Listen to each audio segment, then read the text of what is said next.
And then I say, because obviously I've seen a lot of guys. The thing when you become like an online influencer, right, is that you, to an extent, you create an echo chamber, whether you want to or not. You're going to create an echo chamber. All right. The way you can ultimately see if you are actually genuinely the real deal or not, if you're a millionaire coach, but all your clients are broke, then obviously you're trash. If you're a dating coach and all your clients are not consistently getting laid or getting the quality women that they want, then you're trash. When you are having a woman that is interested in you, how do you go about escalating it to the next level? That's pretty. Grab That's him by pretty the basic. pussy. Go ahead, Carl. Hashtag Trump game. Hashtag Trump game. Just grab him by the pussy. Like No, right there definitely in the don't do that. middle of town. Just Definitely don't do that. Definitely don't grab him Well, by in the pussy. Orlando, No. you might be able to pull that off. There's some guys that will take this literally, so definitely don't do that. No, okay, here's the deal. I always say this, okay? If you find out a girl is interested in you, what you do is you have to simply escalate it slowly but surely. If you match with her, or if you meet her in real life, then you ask her for her phone number. Then when you ask her for her phone number, you ask her on a date, and you make sure you structure your way to ask her on a date in a way that she can only reply with yes, which is she's interested, no, which she's not interested, or a counter offer, which is, hey, I can't meet you on Friday, but I can meet you on Saturday. For example, you say, let's meet 7 p.m. Friday night at the bowling alley on 123 Main Street. And then you don't say anything after that. You go ice cold. You don't reply, nothing. And all she can do is say yes, no, or reschedule. And that's where you can place her in levels of importance. If she says yes, she's interested. If she says no, clearly she's not interested. Try again in a week. If she says rescheduling, she's like, hey, Friday, I am busy, I have to do this, but how about Sunday? That means she's interested. And then you reschedule accordingly.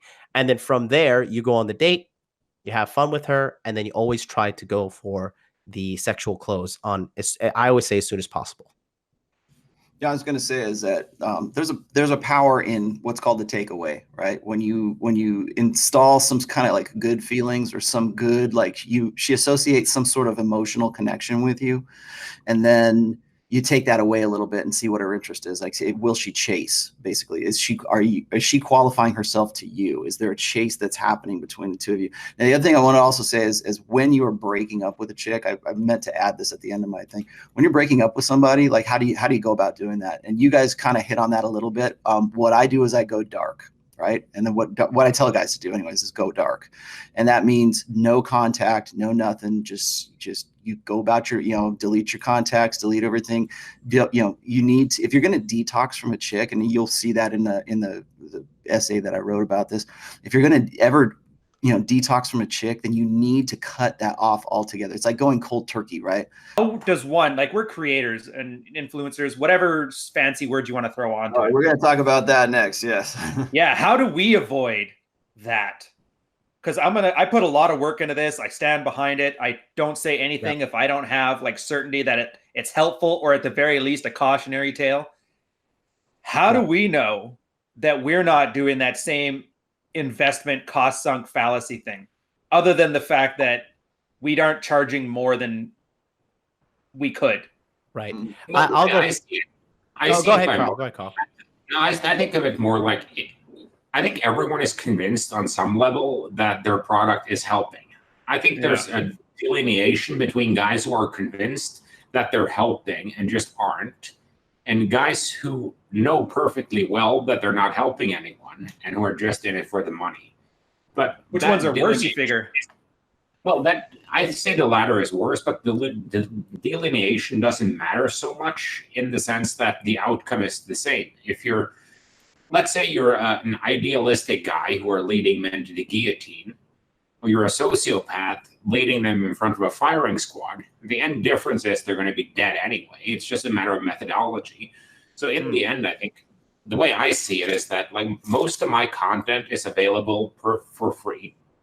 I very rarely give guys prescriptions. I'll give guys the same thing as I would do a client in my other line of work. That, okay, you have option A, you have option B, and you have the status quo.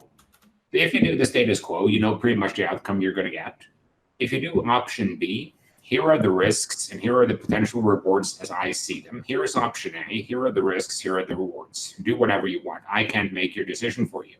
And I think that's the major difference, is that some guys are, I think the major difference between scam artists, to use that term, and guys who are trying to help at least, and who are not scam artists, is that guys who are scam artists promise guaranteed results. Guys who are not scam artists are open with, here's the information.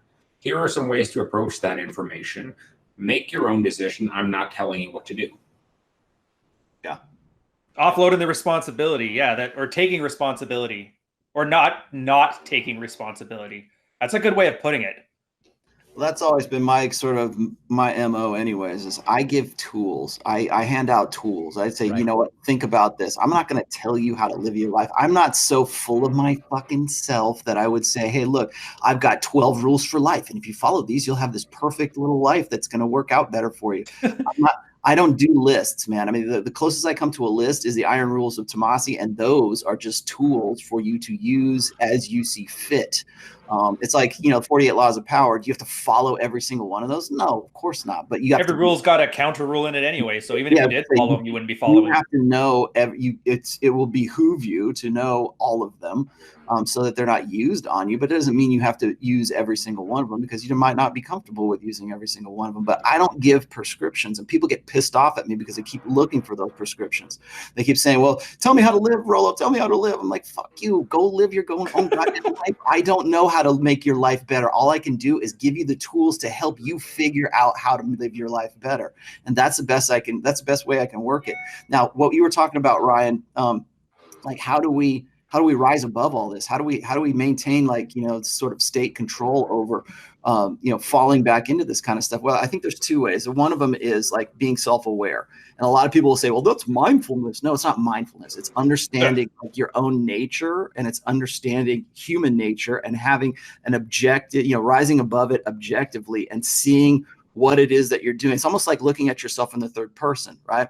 And then, so that's one way to do it. The other way, I think, is having an accountability, like having accountability to guys who are already, outside of your own movie, like they're already watching you doing what you're the star of your own damn movie. But the guys that are around you, they'll tell you what they see. They'll tell you, like, that chick's poison, that guy's a toxic piece of shit. They'll tell you this stuff as long as you're willing to listen and have some sort of accountability to understanding that. Yeah. Then, so it's like developing, that's how like NA and AA and all of these sort of recovery groups and shit like that's what they rely on, is an accountability group. That's all they really are. And so if you have something like that, or if you have like really good state control where you can sort of lift yourself out of what it is that you're doing, and then, adjust your behavior accordingly. Yeah. And then I say, because obviously I've seen a lot of guys, the thing when you become like an online influencer, right, is that to an extent, you create an echo chamber, whether you want to or not. You're going to create an echo chamber. All right. The way you can ultimately see if you are actually genuinely the real deal or not, if you're a millionaire coach, but all your clients are broke, then obviously you're trash. If you're a dating coach and all your clients are not consistently getting laid or getting the quality women that they want, then you're trash. So the greatest indicator of a coach is not what he claims, but the success of his students. So I have a very, my community is decently sized enough that I can still stay in touch with a lot of the guys.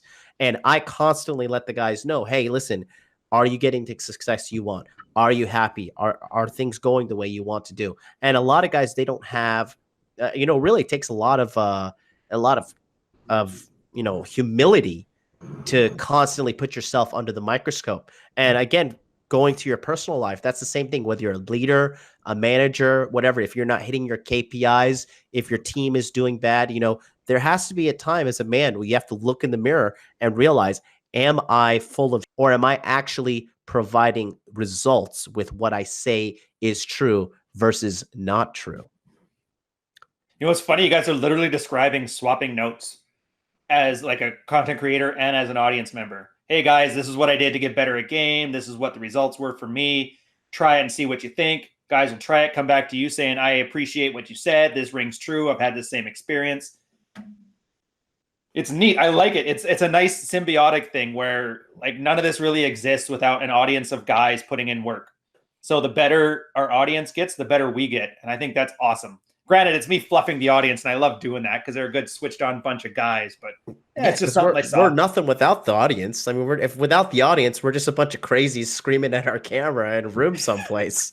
Old men yelling at clouds. Old men yelling at clouds, you know?